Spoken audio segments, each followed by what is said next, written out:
je l'avais pris le chemin du j'en veux toujours plus, je dois faire plus d'argent, avoir plus d'objets, accomplir plus. Je me valorisais vraiment beaucoup à travers le regard de l'autre. Puis à un moment donné, c'est que tu te fixes certains objectifs, puis là, quand tu les atteins, tu te dis, crème, je me sens encore autant vide. Et c'est là que j'ai vécu mon épuisement professionnel parce que c'est comme si j'étais à la quête de quelque chose. J'avais un vide intérieur, puis je pensais être en mesure de le combler avec l'argent, la réussite. Ça n'a pas fonctionné. Fait que, tu sais, souvent, ben c'est ça, on doit comme pogner un mur, en bon français. Puis c'est ça qui m'est arrivé pour réaliser, OK, je vais peut-être mettre mes priorités ailleurs. Je vais essayer un chemin différent, dans le fond. Mais c'est difficile parce que le conditionnement est tellement fort. Ça m'a repris quand même 3 ans là, pour comme vraiment incarner ce changement-là. Parce qu'avant, j'essayais, mais c'est comme si ma programmation me ramenait tout le temps dans la performance. Là, Myriam, tu as 34 ans et j'ai l'impression que c'est comme si tu viens de renaître il n'y a pas si longtemps. Parce que de nos discussions, c'est comme si tu étais quelqu'un d'autre et maintenant tu es une nouvelle personne. T'es qui maintenant? Qui suis-je? Grosse question. Est-ce que je suis vraiment quelqu'un d'autre ou au fond de moi, j'ai toujours été cette personne-là? C'est juste que j'étais profondément blessée puis ça faisait en sorte que j'étais pas tout à fait moi-même, tu sais, dans ma vingtaine. Je pense que c'est plus ça. Mais c'est vrai que les 3 dernières années, je suis vraiment dans un gros voyage de découverte de moi, d'exploration de qui je suis. Puis ça fait du bien parce que je peux dire à 34 ans que pour la première fois de ma vie, j'ai l'impression d'avoir trouvé un peu mon X. Des fois, on dit « Ah, je suis sur mon X », on pense que c'est professionnellement. Mais on dirait que je le ressens à l'intérieur de moi. C'est spécial, tu sais, de me sentir déposée dans qui je suis profondément. Puis ça serait difficile de l'expliquer, tu sais, je m'attache pas nécessairement à une identité ou à une personnalité.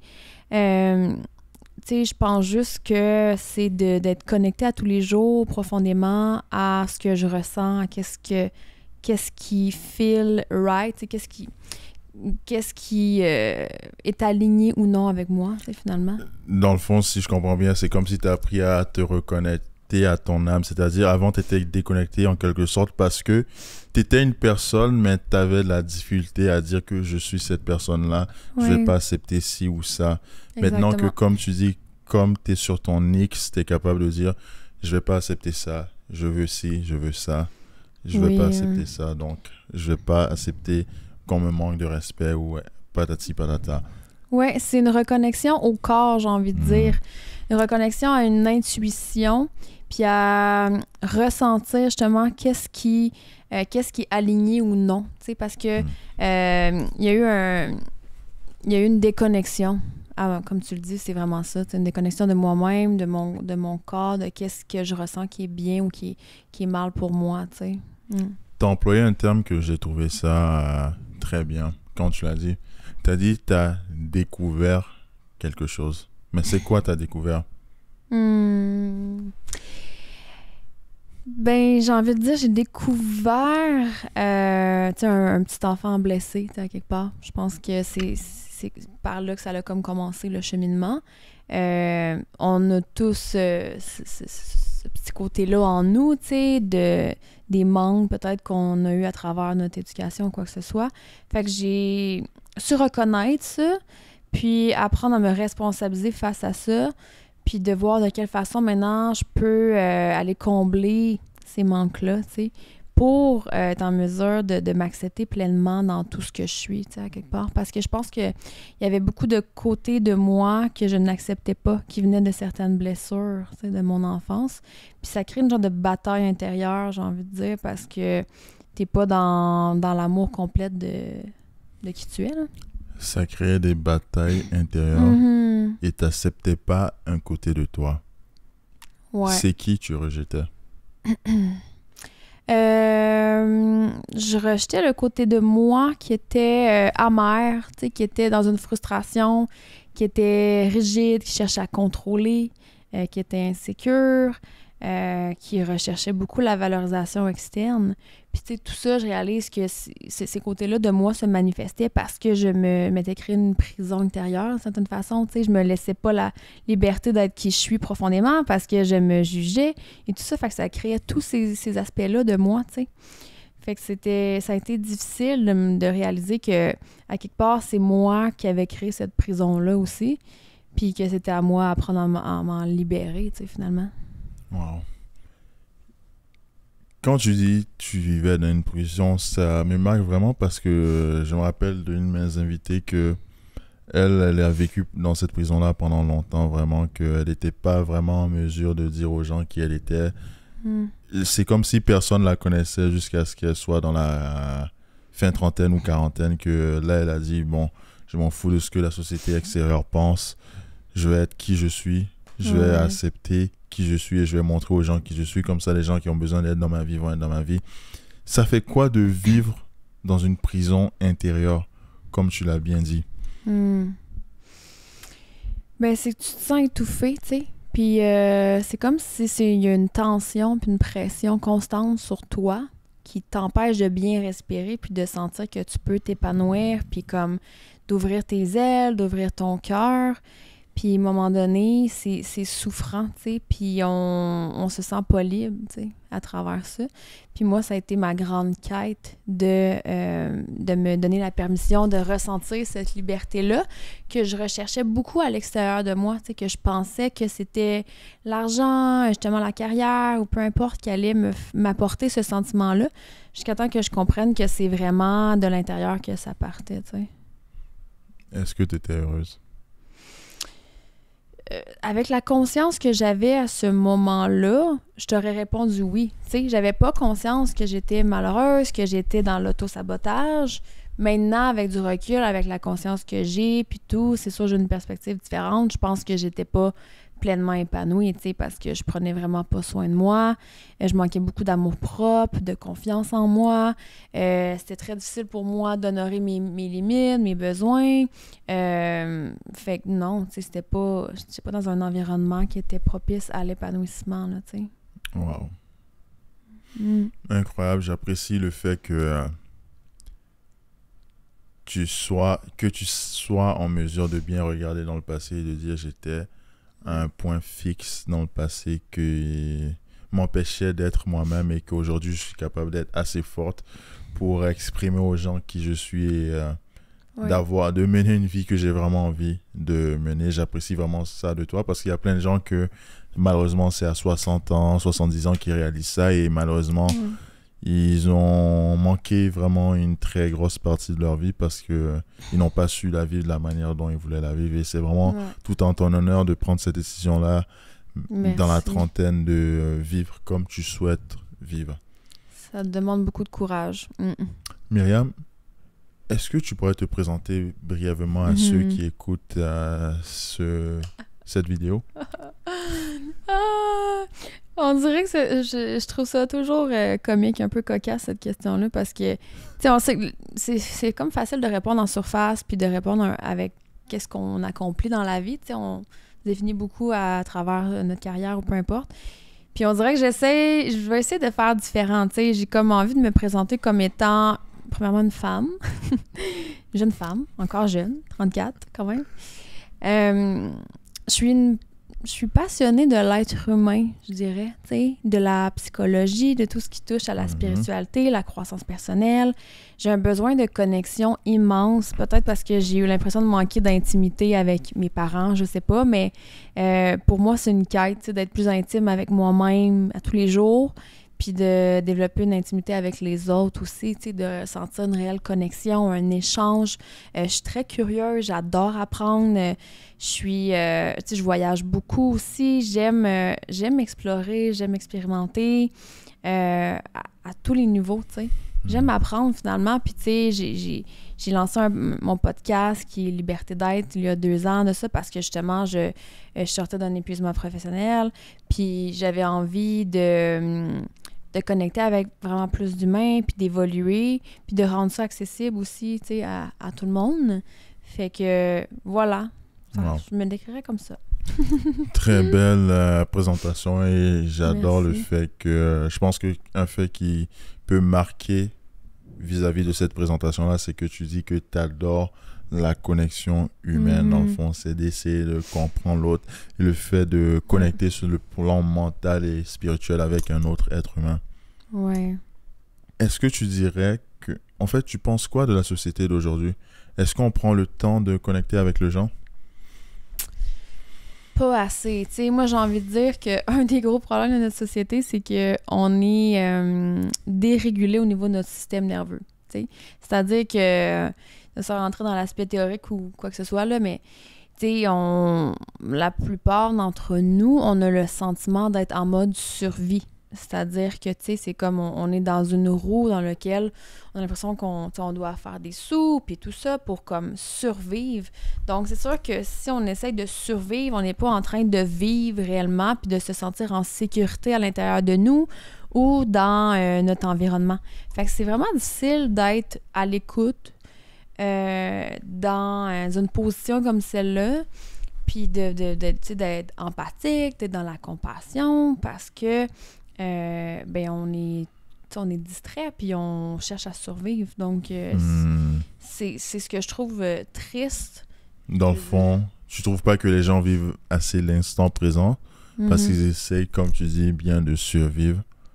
Ouais, Donc, ils sont tellement concentrés sur le fait de survivre qu'ils ouais. oublient de vivre la vie. Ils oublient c'est quoi la beauté de vivre. Oui, puis il y a tellement d'éléments qui rentrent en ligne de compte. C'est juste la valorisation extrême de la productivité dans notre société qui fait en sorte qu'on sent qu'on doit toujours plus accomplir. Donc, tu sais, c'est comme s'il y a une pression énorme par rapport à ça qui fait que, tu sais, on doit faire, faire, faire, faire, faire. Fait que, tu sais, pour connecter réellement avec quelqu'un, il faut apprendre à te déposer aussi, là, tu sais. On est dans l'aide quand on connecte, on n'est pas dans le faire. Tu as dit quelque chose que je trouve ça intéressant d'explorer en fait. Tu as parlé d'accomplissement. Mhm. Est-ce que tu te sens accompli? De plus en plus. Mais accompli, pour moi, vient pas nécessairement avec un accomplissement comme on pourrait l'imaginer au niveau carrière ou quoi que ce soit. Tu sais, un accomplissement, ça peut être quelque chose de plus personnel, là. Tu sais, par exemple, que je me sens plus accomplie parce que j'apprends à être plus disponible pour mes amis. Tu sais, ça peut être un accomplissement plus dans l'être et non dans une réalisation plus matérielle Ouais. ou avec l'argent ou avec la carrière. Je pense que ça fait plusieurs fois que je dis ça dans le podcast et tout, mais je pense que je vais le répéter jusqu'à ce que ça rentre. C'est-à-dire qu'on donne beaucoup trop d'importance au monde matériel, mais c'est le monde spirituel, c'est le monde mental qui est le plus important. C'est-à-dire c'est tes relations avec les autres qui sont le plus importantes, parce que c'est ça qui te permet d'être une personne épanouie. Donc les choses matérielles, oui, on en a besoin parfois pour survivre et tout, Mhm. mais il faut donner encore plus d'importance aux choses spirituelles et mentales parce que c'est ça qui nous épanouit réellement en tant qu'être humain et être Ouais. vivant. Est-ce que tu dirais que, en fait, là, c'est vrai que tu es dans une période assez conjoncturale dans ta vie, c'est-à-dire que tu as 34 ans, donc quasiment mi-trentaine. Mhm. Est-ce que tu as l'impression que il y a certaines actions, certaines choses qui doivent arriver dans ta vie, sinon tu risques d'être en quelque sorte un échec?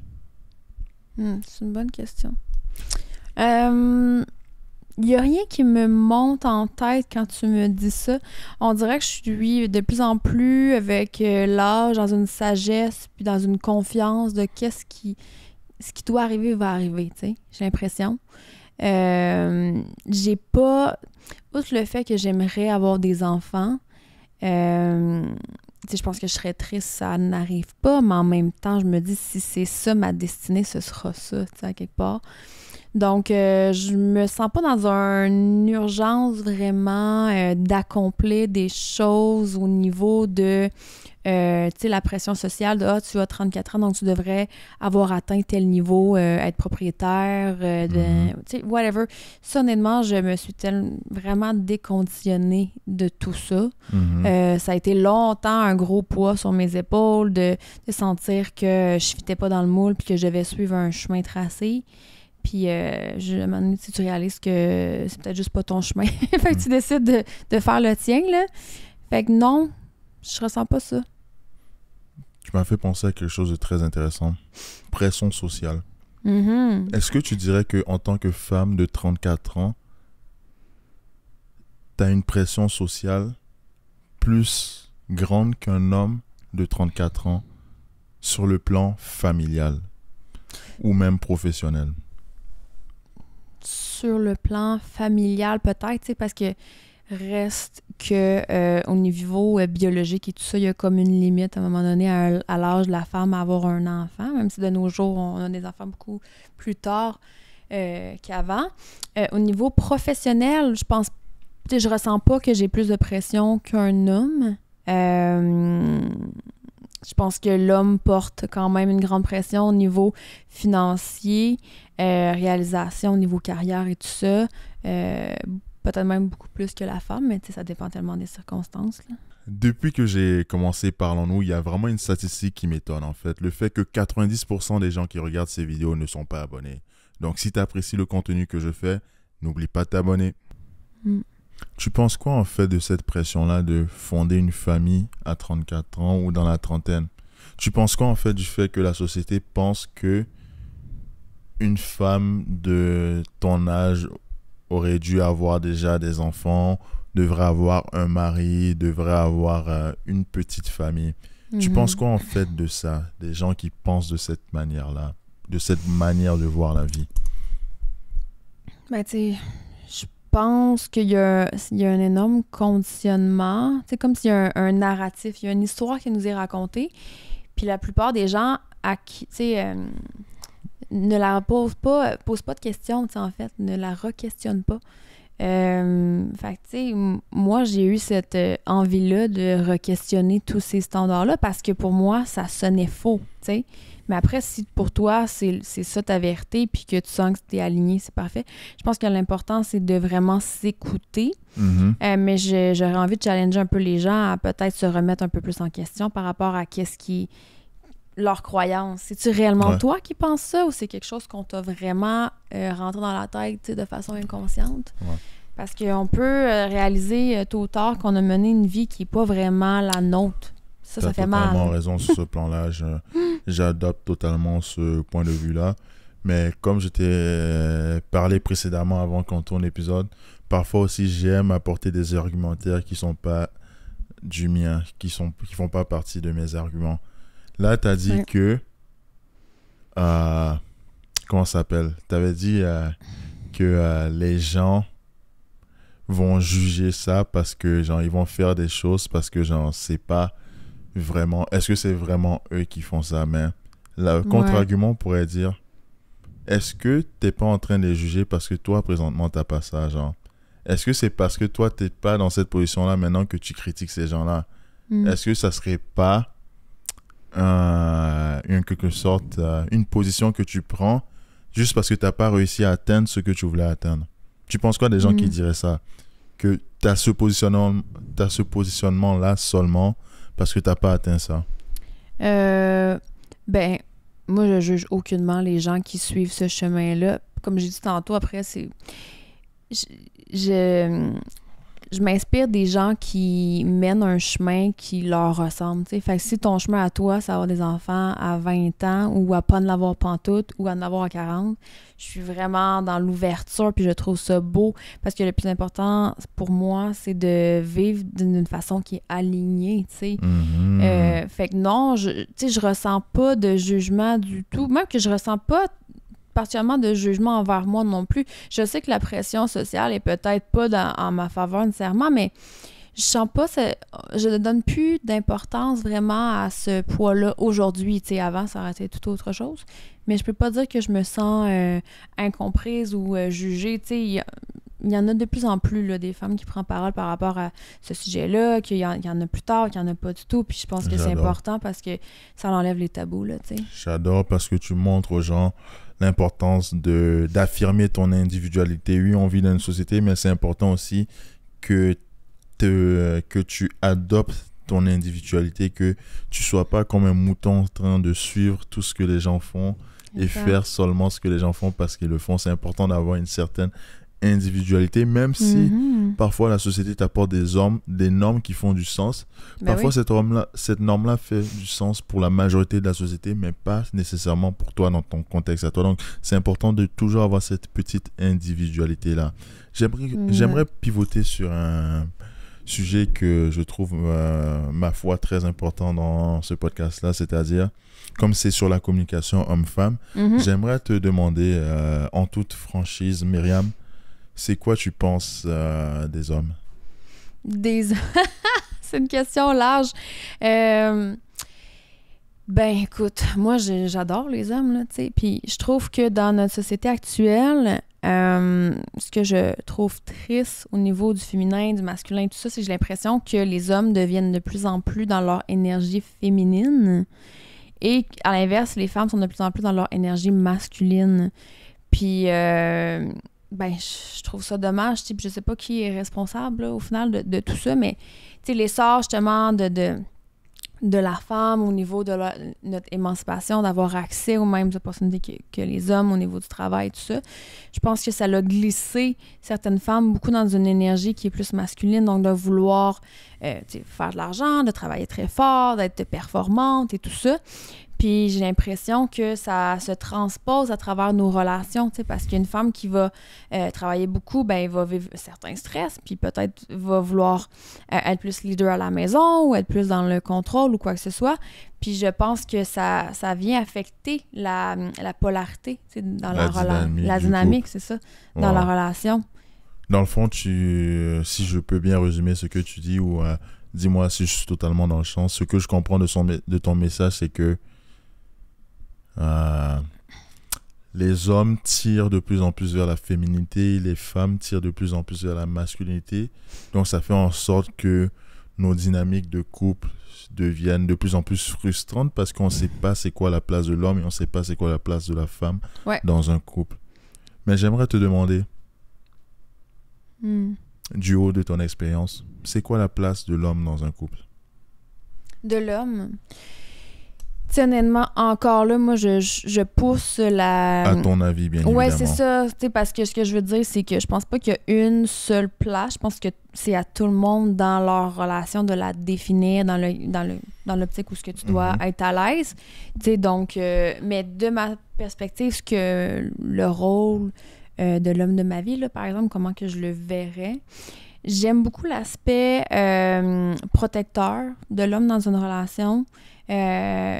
Le côté provider, puis aussi le leadership d'un homme, tu sais. Leadership. Ouais, ce serait pas mal les trois aspects que je verrais, tu sais, que ce soit que l'homme, au niveau protection, c'est pas uniquement s'il y a quelqu'un qui essaie de rentrer par infraction, là, tu sais, oui, physiquement, mais aussi de veiller à ce que ta femme soit en sécurité, qu'elle soit à l'aise dans son environnement, tu sais, tout ça que je trouve vraiment important. Quand on parle de provider, oui, on pense au niveau financier, c'est sûr que ça, c'est un aspect important, mais moi, je le vois beaucoup au niveau du support, sentir que l'homme est là pour te supporter, autant émotionnellement que financièrement ou quoi que ce soit, un homme qui amène un climat de sécurité pour te supporter dans ton énergie féminine, dans le fond. Disons que, là, tu as parlé de provider et moi, c'est une question que j'aime poser aussi, genre, tu dis que provide, c'est-à-dire pourvoir pour sa femme et sa famille, ce n'est pas seulement financier, ça peut être sur le plan du support, c'est vraiment une vision que j'adore. Mais disons que ton homme était seulement en mesure de pourvoir sur le plan du support uniquement, c'est-à-dire sur le plan financier, c'était pas vraiment trop ça. Est-ce que cet homme-là resterait dans ta vie? Est-ce que tu garderais un homme comme ça dans ta vie? Actuellement, ma réponse est non. Puis c'est pas parce que l'argent est mon seul critère, parce que je sais très bien que je ne pourrais pas être amoureuse d'un homme uniquement pour son argent. Sinon, écoute, hein, les possibilités sont là. Je l'aurais prise, mais je sais que je serais pas heureuse, tu sais. Je pense qu'il y a vraiment beaucoup d'autres éléments qui rentrent en ligne de compte, mais ça serait faux de dire que l'argent n'est pas important. L'argent amène une sécurité. L'argent amène une liberté. Puis pour moi, j'ai certaines ambitions. Puis la première, en fait, c'est d'être en mesure de bâtir une famille. Donc, j'ai besoin d'avoir confiance en les capacités de mon homme à subvenir à nos besoins pour que moi, je sois en mesure de bien subvenir aux besoins des enfants. T'sais. Exactement. Non, très, très belle réponse pour être franc. Et genre, c'est une vision que j'adopte aussi pour être franc. J'essaye parfois d'être... le but de ce podcast aussi, c'est que je sois en toute neutralité, mais je dois admettre que cette vision-là, je la partage aussi. Mais comme j'aime faire aussi, apporter des arguments qui sont contraires à ce que je pense, j'aimerais te poser la question suivante, le curveball suivant, c'est-à-dire... En fait, non, c'est vraiment une question sur le plan de la curiosité. Pourquoi les femmes, alors, accordent une telle importance à l'argent? En fait, pourquoi vous accordez une telle importance aux moyens financiers de l'homme de votre vie? Ça mérite d'être demandé parce qu'il y a plusieurs hommes qui sont vraiment déçus de ne pas avoir certaines femmes qu'ils admirent, qui prendraient la lune pour ces femmes-là parce qu'ils ne sont pas capables de les soutenir financièrement. Pourquoi les femmes accordent une telle importance à la capacité financière des hommes? Pour ma part, c'est vraiment l'aspect de sécurité. C'est de me sentir en sécurité dans ma relation et ne pas me sentir en mode survie. Donc, dans l'optique où j'ai des enfants et que je sens qu'on va manquer d'argent, je trouverais ça dommage que les enfants écopent parce qu'ils ont une mère stressée de devoir aller travailler pour subvenir aux besoins. Puis je voudrais pas que ça impacte négativement la qualité de l'éducation que je peux donner à mes enfants. Fait que pour moi, c'est vraiment l'aspect de sécurité, de me sentir sécure dans une relation avec un homme en qui je peux avoir confiance, que je sais qu'il va vraiment mettre les efforts justement pour être en mesure qu'on vive une vie qui est... C'est ça qui est... Confortable. Dans le confort, c'est ça. Mais, tu sais, après, je pense que il peut y avoir d'autres réponses à cette question-là, mais le principal, pour moi, ce serait ça, Non, je trouve que tu as très, très bien répondu, en fait. Là, j'aimerais juste faire une question, en fait, qui te compare un peu à ton entourage, en fait. Okay. Parce que là, tu as 34 ans, et je suppose que tu as des amis qui sont autour de ton âge. Est-ce que tu as l'impression... En fait, à ton avis, tu te situes comment par rapport à tes amis? C'est-à-dire, est-ce que tu te sens en avance, en arrière ou au même niveau de tes amis? C'est-à-dire sur le plan, en fait, de la vie. Est-ce que tu trouves que tu es dans une bonne position vis-à-vis de tes amis présentement? Je sais que je suis en train de te faire marcher sur des œufs présentement en y pensant, mais... Je me compare pas dans le sens que de quelle façon on peut vraiment définir... Parce que je suppose que certains de tes amis femmes doivent avoir déjà des enfants, des familles et tout.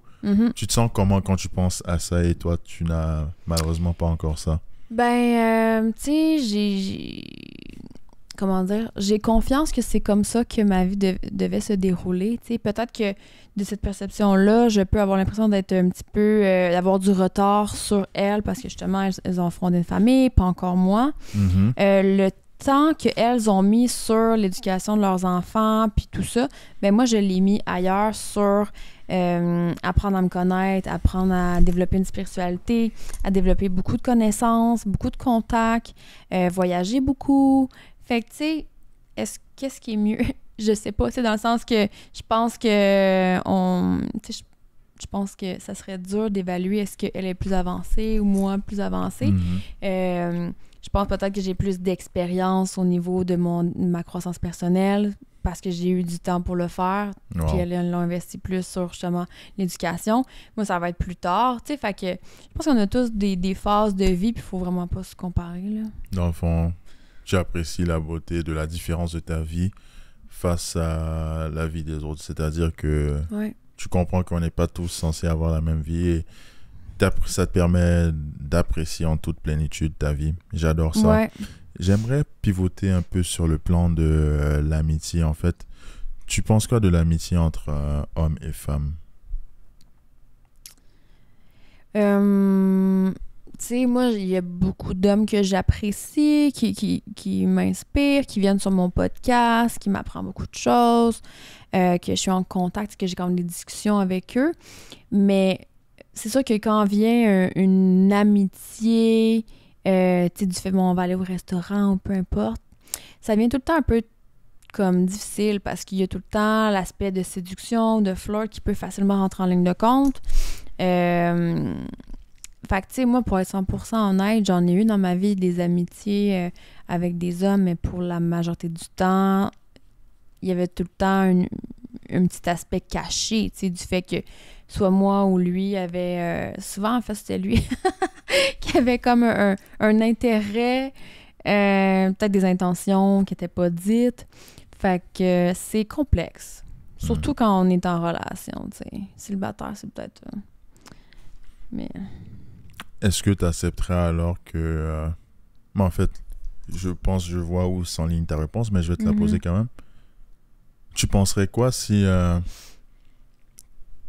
ton copain te dirait que lui, il a beaucoup d'amis femmes et c'est important pour lui de maintenir des excellentes relations avec ses amis femmes tout en étant en couple avec toi? Comment tu te sentirais face à un homme qui te dit une telle chose? Tu sais, moi, je suis quand même très ouverte dans la vie, dans le sens que je chercherais à comprendre, tu sais. Je poserais des questions pour comprendre qu'est-ce que ça lui amène réellement. Puis je fais confiance beaucoup à mon ressenti. Fait que si je sens que la personne n'est peut-être pas 100% honnête envers lui-même, ben je vais le sentir puis je vais peut-être lui faire comprendre certaines choses. Mais, tu sais, je serais pas fermée de façon catégorique. Je pense que, tu sais, j'ai envie que la personne qui partage ma vie soit épanouie. Puis si c'est quelque chose qui est sain pour lui, je veux lui permettre. Mais c'est sûr que... tu sais, je pense qu'il faut faire attention.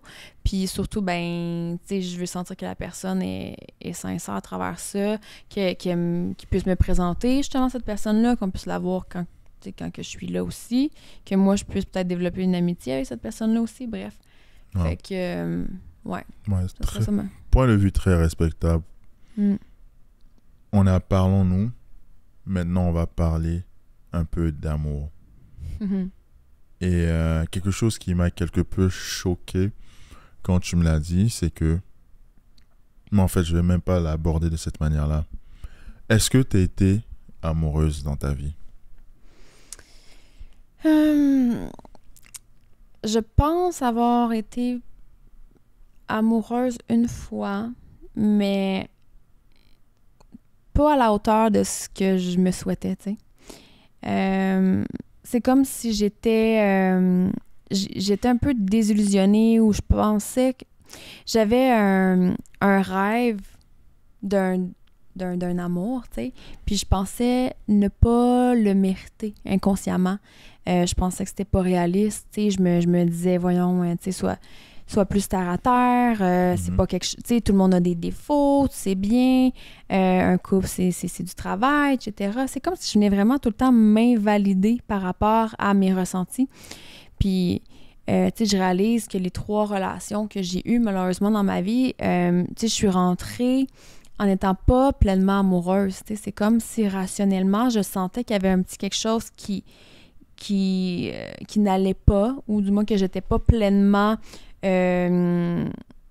into it, tu sais, qu'il y avait un petit quelque chose qui manquait, la flamme, mais je me conditionnais à me dire que, ben, c'était ça. C'était ça l'amour, puis dans le fond, ben, je me disais, il y a telle qualité, etc., il va pouvoir t'apporter ça, mais intérieurement, je savais que c'était pas la bonne personne, tu sais, puis j'étais pas en mesure d'honorer ces sentiments-là, ce ressenti-là. Je le jugeais, en fait. Wow. Mm. Wow. C'est, je pense que le sujet de l'amour, c'est quelque chose de extrêmement complexe et beau en même temps. Et c'est sa complexité qui le rend beau. C'est-à-dire que c'est difficile à obtenir, mais quand tu l'obtiens, tu le ressens. Et le fait de le ressentir, ça te permet de vivre à peu près comme sur des nuages parce que tu as de l'énergie pour faire des choses que normalement tu n'as pas l'énergie de faire. Ouais. C'est un défi pour bien les gens, selon moi, d'apprendre à aimer, puis d'apprendre à se laisser aimer, à être vu réellement dans tout ce que tu es, t'sais. C'est un niveau d'intimité profond de toucher à ça. Et je pense qu'il faut que tu touches à une intimité envers toi-même, avant tout, pour être capable de l'offrir à quelqu'un d'autre. Fait que j'ai l'impression dans notre société qu'on est quand même il y a plusieurs personnes qui sont dans des relations très superficielles, dans le sens que la connexion, elle va être juste en surface. Ça va être comme un peu un personnage et tout ça. Ça demande une grande vulnérabilité puis un grand courage d'aimer. Wow. T'as bien exprimé ça, t'as bien vulgarisé cet aspect-là de l'amour. Et qui dit amour dit mariage. Est-ce que tu aimerais te marier un jour? J'aimerais ça. Hey, ma version de 22 ans, elle dirait tomber sa tête, elle là. C'est drôle. Parce que tu sais, j'ai eu un discours, tu sais, même jusqu'à tout récemment à travers mon podcast ou quoi que ce soit, que moi, j'étais très intriguée par le couple ouvert. Tu sais, j'étais vraiment dans le non-conventionnel par rapport à ça. Je disais que j'avais beaucoup la peur de l'engagement, etc. Je pense que tout ça était là parce que j'étais pas dans des relations dans lesquelles j'étais pleinement amoureuse. C'est ce que j'ai réalisé récemment. Maintenant que j'ai ouvert mon cœur, que j'ai connu quelqu'un pour lequel justement je ressens cet amour-là, ben je réalise que dans le fond, le couple ouvert ne m'intéresse pas vraiment actuellement, puis que l'engagement pour moi devient quelque chose de vraiment important puis de beau dans lequel j'ai envie. C'est quelque chose que j'ai envie de vivre. Ouais, vraiment. Je viens juste de penser à ça, en fait. Je voulais pas aller dans cette direction-là, mais je trouve que ça peut être intéressant de demander ça. Tu dirais quoi à quelqu'un qui dit que cette femme était intéressée à des couples ouverts, maintenant elle me dit qu'elle est intéressée par l'engagement. Qu'est-ce que tu dirais de quelqu'un qui dit que elle suit ses émotions, c'est-à-dire que peut-être qu'elle ne croit pas vraiment en ces valeurs-là, elle y suit parce que c'est comme un cycle. Un jour, elle veut être en couple. Un jour, maintenant, elle veut être dans un couple ouvert. Tu penses quoi de cette critique-là? Ben moi, j'ai envie de dire que les gens, il faudrait qu'ils se crissent la paix un petit peu. Excusez-moi, je peux pas sacrer ici. Faudrait apprendre à se foutre la paix un petit peu, c'est-à-dire que faut se laisser être un être humain. Donc, apprendre, changer d'idée, faire des erreurs. Puis ça, peut-être que ça en fait partie. Dans le sens, ça fait partie de mon évolution. J'avais besoin d'explorer ça à ce moment-là parce que c'est ce qui était là pour moi.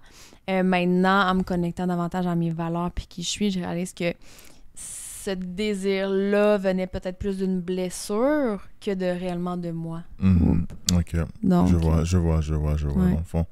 Tu explorais ça parce que tu n'étais pas réellement amoureuse et tu n'étais pas vraiment comblée sur le plan émotionnel avec ces ex que tu as eu. Oui, puis c'est de ma faute à moi, tu sais, dans le sens que c'est pas du tout la faute des partenaires comme quoi qui me comblait pas ou quoi que ce soit. C'était vraiment moi qui n'avais pas pris responsabilité face au choix de mes partenaires. C'était à moi à m'ancrer davantage dans mes standards, de qu'est-ce que je veux pour moi, qu'est-ce qui résonne pas, tu sais. Donc là, tu as une vision un peu plus de ce que tu veux. Donc tu veux un mariage. C'est quoi le mariage? Ben, c'est vraiment l'aspect d'engagement pour moi, c'est-à-dire que, tu sais, c'est un choix à tous les jours, je pense, de décider de s'engager envers une personne, puis de chercher à toujours s'améliorer, être la meilleure version de soi-même pour soi en premier, mais aussi pour l'autre, puis de donner son cœur, tu sais, de donner son cœur autant justement à son partenaire qu'aux enfants ou à la famille et tout ça. C'est vraiment un dévouement, j'ai envie de dire. Tu as parlé du don de cœur. Ouais. Et je sais que c'est quelque chose qui doit être probablement assez complexe pour toi et difficile pour toi. Tu te sens comment par rapport au don du cœur? Est-ce que tu te sens prête à donner ton cœur en toute sincérité? Ouais, de plus en plus. Je pense que je suis rendue là à ne plus vouloir laisser mes peurs m'empêcher de m'ouvrir à cette possibilité-là, tu sais, d'aimer réellement et d'être aimé. Je pense que je le mérite, tu sais. Puis des fois, on pense que pour mériter l'amour, on a besoin de prouver notre valeur, d'avoir réussi X, Y, Z. Mais je pense qu'on est tous avec ça, tu sais. On est déjà digne, en fait, de recevoir cet amour-là, tu sais. Wow. Ça m'a touché, en fait, ce que tu dis, parce que tu as dit à plusieurs reprises, quand même, que tu te sens prête à recevoir l'amour, que maintenant, tu es en mesure de recevoir l'amour et tout. Et tantôt, dans la discussion, j'avais fait la conclusion, la remarque que ça provenait peut-être de ton enfance, cette relation conflictuelle avec l'amour. Tu penses quoi de ta relation avec tes parents? Je pense qu'il n'y a pas de relation parfaite, tu sais, avec nos parents. Ça reste... je trouve que c'est un sujet tellement complexe. C'est des personnes qui nous ont mis au monde. On se sent tellement redevable pour la majorité d'entre nous envers eux parce qu'à quelque part, tu sais, on est là grâce à eux.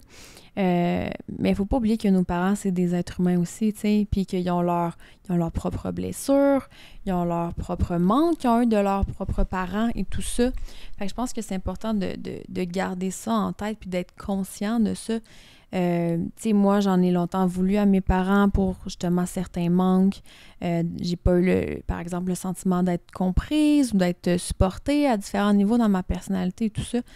Puis ça, c'est certain que j'ai trouvé ça difficile, de conscientiser tout ça, surtout l'impact négatif que ça peut avoir dans ma vie. Mais n'empêche que je porte un amour inconditionnel envers eux parce que je sais qu'ils ont tout donné à quelque part. Puis je pense que c'est le cas de tous les parents. C'est malgré que c'est ça, qu'il y a certains parents qui ont des grands manques. Je pense qu'au final, on donne tout ce qu'on peut, tu sais. Le meilleur selon les capacités qu'on a. T'as raison. Mm-hmm. C'est bien de nous rappeler que nos parents aussi sont des êtres humains parce que on oublie aussi que on s'attend à la perfection des parents parfois, mais on en oublie quasiment que eux aussi c'est des êtres humains. Donc c'est par le fait même qu'ils sont des êtres humains, ils font des erreurs tout comme nous et parfois on dirait on est intolérant face à l'erreur de nos parents et merci de nous mettre ça en perspective parce qu'on oublie parfois aussi que eux aussi c'est des simples êtres humains qui font des erreurs comme nous. Exact.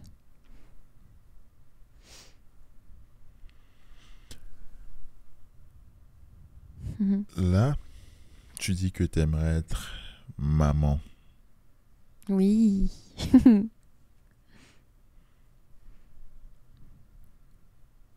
Et tu as eu une relation sur le plan émotionnel complexe avec tes parents. Est-ce que tu te sens en mesure d'aimer un enfant comme il se faut?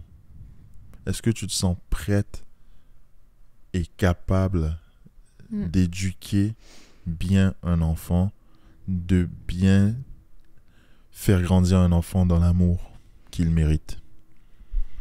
Tellement.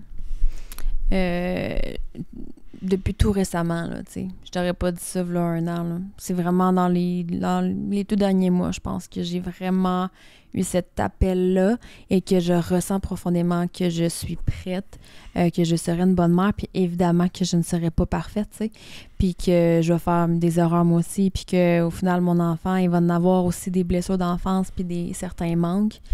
Mais, tu sais, je suis confiante, je suis confiante de ce que je peux apporter.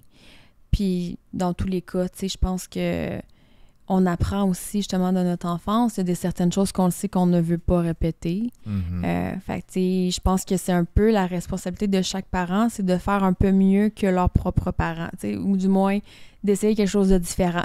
Ouais. Fait que, ouais, je pense que... c'est la bonne chose, c'est essayer quelque chose de différent. Parce Ouais. que... ouais, je vois l'angle pour moi. J'aimerais faire quasiment un petit jeu dans le fond. Téléportons-nous dans le futur. OK. T'as 40 ans. Ouais. Ta vie devrait ressembler à quoi? 40 ans dans 6 ans? Ben, mon Dieu, j'aimerais avoir au moins 1, peut-être 2 enfants. D'être avec mon partenaire, le père des enfants. Je me vois voyager. Je me vois être épanouie avec ma famille. Je me vois avoir des projets aussi au niveau professionnel, être dans un alignement, que ce soit dans le milieu du coaching ou justement l'évolution peut-être du podcast. Mais oui, surtout l'aspect de famille puis de communauté. Tu sais, j'ai envie d'être entourée de gens avec qui je partage des valeurs. Je trouve que c'est un aspect qui manque beaucoup dans notre société actuellement. Tu sais, on est beaucoup très individualiste. Puis ça, l'aspect de communauté, pour moi, c'est quelque chose qui m'appelle beaucoup. Fait que ça serait pas mal ça au niveau de ma vision. De par nos discussions, en fait, c'est comme si, en fait, tu me donnes l'impression de... Par le passé, tu pensais pas comme ça. Tu étais attaché plus au matériel. Et maintenant, tu réalises que c'est la richesse spirituelle et mentale qui est plus importante. C'est quoi qui t'a fait réaliser ça? Ben, je l'avais pris le chemin du j'en veux toujours plus, je dois faire plus d'argent, avoir plus d'objets, accomplir plus. Tu sais, je me valorisais vraiment beaucoup à travers le regard de l'autre. Puis, à un moment donné, c'est que tu te fixes certains objectifs. Puis là, quand tu les atteins, tu te dis, crème, je me sens encore autant vide qu'avant. Donc, peut-être que c'est ça, je dois changer d'objectif. Fait que c'est venu de là, et c'est là que j'ai vécu mon épuisement professionnel, parce que c'est comme si j'étais à la quête de quelque chose, j'avais un vide intérieur, puis je pensais être en mesure de le combler avec l'argent, la réussite. Ça n'a pas fonctionné. Fait que, tu sais, souvent, ben c'est ça, on doit comme pogner un mur, en bon français. Puis c'est ça qui m'est arrivé pour réaliser, OK, je vais peut-être mettre mes priorités ailleurs, je vais essayer un chemin différent, dans le fond. Mais c'est difficile parce que le conditionnement est tellement fort.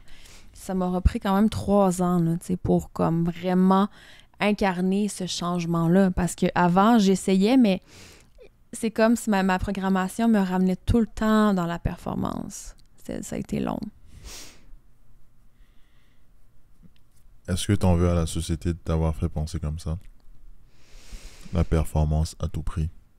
On pourrait rentrer dans des longs débats, là. Je pense... Oui, tu sais, je pourrais en vouloir à ben des gens, tu sais, les gens qui nous gouvernent, à l'élite de la société. J'ai envie d'être plus dans mon pouvoir et non pas dans une victimisation. Je pense qu'on est beaucoup plus libre qu'on se le fait croire.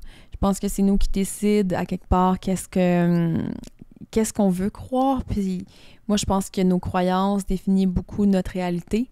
Donc, je crée la réalité que je veux vivre en ce moment. Puis j'arrête de donner mon pouvoir à tout le monde, à quelque part. Parce que oui, il y a du conditionnement, mais c'est toi qui décides si tu y accordes une importance, si tu l'appliques ou non, tu sais. Fait que de retomber dans son pouvoir puis de décider, écoute, moi, oui, je sais qu'il y a peut-être un fort conditionnement de pression sociale à tel sujet, mais moi, je décide que c'est pas comme ça, tu sais, que ça va se passer. Fait que... J'adore. Mhm. Ce que tu viens de me dire là m'a fait quasiment philosopher. Je me sens un peu philosophe dans la question que je vais te poser, mais c'est quoi le sens de la vie? C'est quoi le sens de ta vie? C'est une méchante bonne question. Le sens de ma vie. Ben, au niveau professionnel, c'est personnel et professionnel en même temps, en fait, c'est que moi, j'ai l'impression que la quête de ma vie à moi a été d'apprendre à me permettre d'incarner réellement ma liberté d'être, c'est-à-dire d'apprendre à incarner profondément qui je suis. Puis ça m'aura pris justement beaucoup de déconditionnement, puis de travail sur moi, puis l'exploration, puis c'est un cheminement qui se poursuit, tu sais. Puis j'ai envie d'amener les gens avec moi à travers cette quête-là, ce que je fais à travers mon podcast, puis je vais pousser ça plus loin justement avec des programmes de coaching, etc., pour donner des outils aux gens pour leur permettre d'être davantage connectés à eux et d'être dans une vie qui est alignée profondément à ce qu'ils ont envie de vivre, tu sais. Je pense que ça va être ça ma contribution principale, ma mission de vie. Mais le sens de la vie, pour moi, c'est partager l'amour. Plus... Amen. Yeah! Tu donnerais quoi comme conseil à un jeune homme de 26 ans? Yeah, boy. Du haut de ton expérience. Et c'est une bonne question. Un homme de 26 ans. Je reviens un petit peu à ce que je disais tantôt par rapport à l'énergie féminine, masculine, comme quoi les femmes sont de plus en plus dans leur énergie masculine. J'ai l'impression qu'il y a beaucoup de femmes inconsciemment qui peuvent être castrantes pour la masculinité de nos jours. Tu sais, il y a le fameux concept de la masculinité toxique et tout ça. Je trouve qu'on tombe pas mal sur la tomate des hommes en ce moment. Puis j'ai envie de dire que tu n'as pas à avoir honte, tu sais, d'être un homme. Je pense que tu devrais être fier. Je pense que tu es toujours utile dans notre société. Je pense qu'il y a vraiment beaucoup de femmes qui ont ce désir-là d'être accompagnées d'un homme qui est dans son masculin sain. Fait que j'aurais comme envie de lui donner... C'est un très beau message. C'est un message d'acceptation. Ouais. Accepter que... d'empower, tu c'est sais. ça. Parce que je pense que, c'est ça, les hommes peuvent avoir tendance à écraser leur masculinité en ce moment. C'est comme un peu honteux d'être un homme, tu sais. C'est honteux d'être un homme? Ben, ce que je veux dire, c'est que je trouve qu'il y a un discours très écrasant quand même au niveau de la masculinité en ce moment. C'est ça. Dans le fond, c'est comme si on dit à l'homme de se calmer un peu, d'agir contre ses instincts présentement. C'est comme ça, si je peux bien résumer ce que tu dis, c'est-à-dire que genre les hommes ont certains instincts naturels et la société présentement leur dit de se calmer face à ces instincts-là, qu'ils ne sont pas tous bons, que parfois il faut les réprimer. Et j'ai l'impression que en les réprimant, ça crée des hommes frustrés, ça crée des hommes qui ne vivent pas pleinement la manière qu'ils sont censés vivre. Et ça crée des problèmes en fait dans la société. Je suis tout à fait d'accord. Mais en t'écoutant, c'est quand même quelque chose que je trouve ça pas curieux, mais ça me surprend en fait. Parce qu'en t'écoutant, avant même de te parler, je me serais attendu que toi tu sois une femme super libérale. Et j'ai l'impression que maintenant tu tires un peu plus vers le conservative. J'ai l'impression parce que là, tu dis que les hommes sont quelque peu émasculés par la société Et franchement, avant de te parler, j'aurais pensé que tu sois le type de personne qui disent le contraire. Pourquoi un tel argumentaire? Parce que si je me rappelle bien, tu disais que tu pensais pas comme ça plus jeune. Pourquoi tu as changé d'argumentaire? Oh mon Dieu. Comment... C'est une bonne question. Je sais pas si je vais être capable de bien répondre, mais j'ai l'impression que, étant donné que je me suis pas permise d'être moi-même dans ma vingtaine, ça venait avec une frustration, puis ça venait avec un envie de rébellion, tu sais. Fait que c'est comme si j'étais contre tout ce qui était conventionnel, un peu. Fait que, tu sais, moi, là, bon, la monogamie, c'est ça qui primait. Fait que, OK, ben moi, je vais être pour le couple ouvert. Puis, tu sais, c'était très inconscient, là.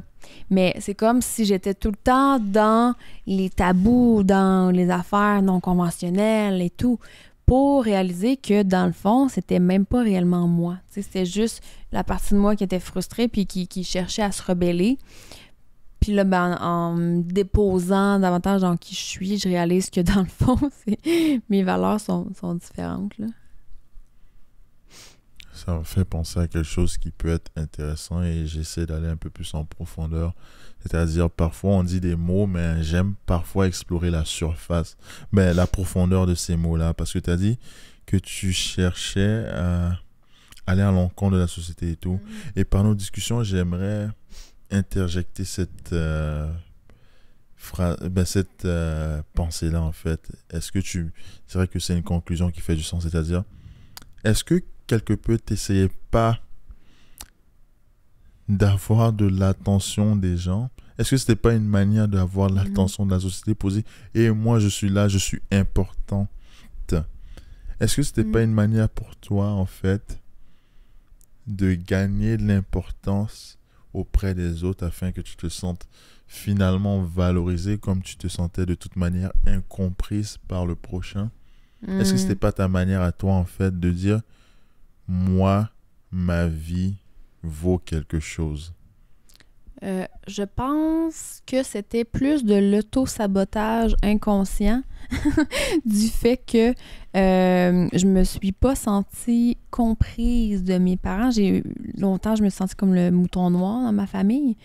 Donc, c'est comme si j'ai internalisé le fait que moi, je suis différente des autres. Donc, quand venait un chemin tracé ou un conditionnement de la société ou quoi que ce soit, c'est comme si inconsciemment, j'allais toujours à l'opposé. Je me dis, ben moi, je suis différente de toute manière, fait que non, moi, je pense pas comme ça. Puis c'est un peu comme je me suis créé une identité de cette façon-là, mais peut-être que c'était pour avoir de l'attention, mais je pense plus que ça m'a attiré des problèmes que de l'amour.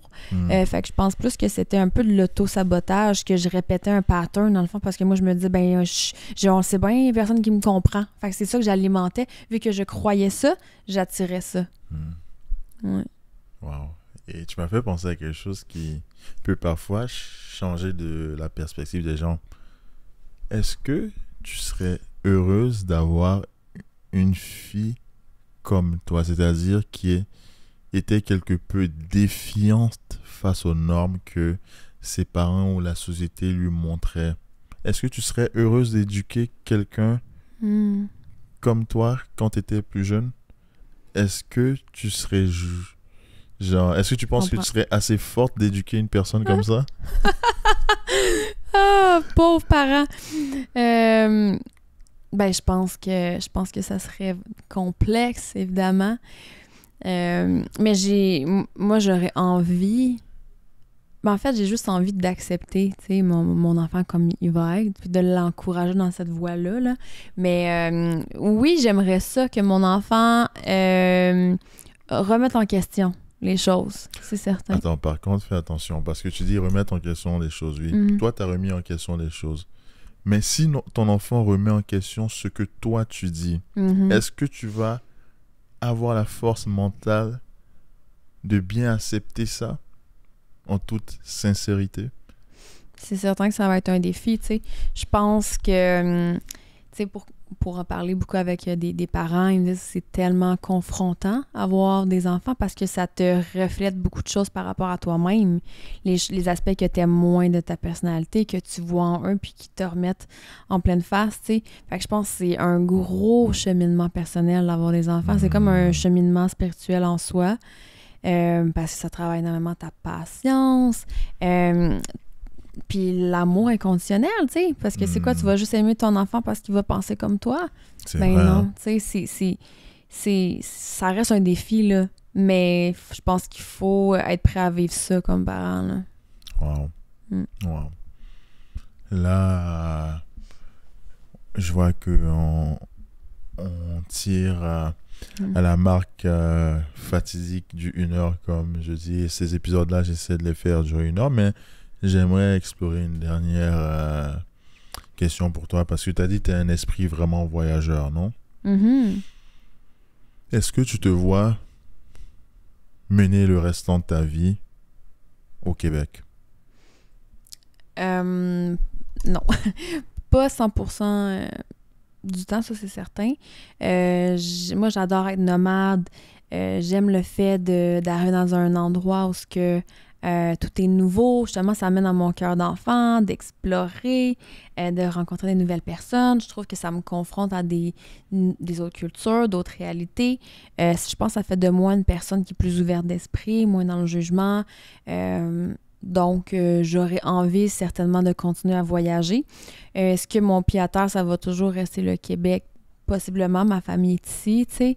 Mais je me vois aussi très bien déménager dans un autre pays, là, tu sais. Je suis vraiment pas fermée à cette possibilité-là. C'est vraiment bien, dans le fond, t'es pas fermé aux possibilités que la vie peut t'apporter. Dans le fond, t'es ouverte à toute éventualité, toute 100%. option. Ouais. C'est qui est bien parce que ça te permettra d'avoir par cette modalité même des options, des opportunités vraiment franchement incroyables dans la vie.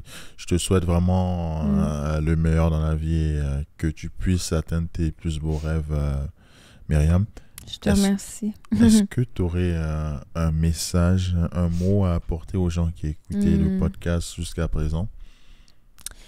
Ouais, ben je l'ai nommé à travers le podcast, je pense quelques fois, mais je trouve que c'est un beau mot de la fin. Puis, tu sais, quand on parle d'amour, je pense qu'on est dans une société qui manque beaucoup d'amour, tu sais. Puis l'amour, ça commence avec soi, je pense, d'être en mesure de s'offrir cet amour-là inconditionnel, d'accepter toutes les parts de nous, tu sais, nos parts d'âme ou quoi que ce soit.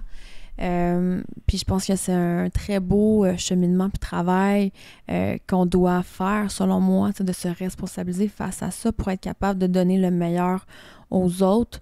Je pense qu'il est peut-être temps de remettre en question certaines valeurs qu'on nous impose par rapport à justement la productivité, la performance et tout ça, mais peut-être plus s'ancrer dans des valeurs de connexion humaine, puis d'être plus dans la bienveillance puis l'ouverture. Je pense que, pour moi, en tout cas, il est là le chemin vers l'épanouissement, tu sais. Je pense qu'il y a beaucoup de gens qui seraient beaucoup plus heureux de prioriser ça dans leur vie. Fait que j'ai envie de vous inciter à le faire. Merci beaucoup. Très beau message à la fin. Dans le fond, ça va permettre à certaines personnes qui ne sont pas sur le droit chemin, qui sont sur le chemin de la matérialité, sur le chemin de l'argent, de comprendre aussi que c'est important d'être sur le chemin aussi de la spiritualité, sur le chemin de la richesse mentale aussi. Donc, merci de mettre ça en perspective aux gens qui écoutent ce podcast-là et c'était vraiment un plaisir de discuter avec toi. Merci beaucoup pour l'invitation. C'est intéressante invitation.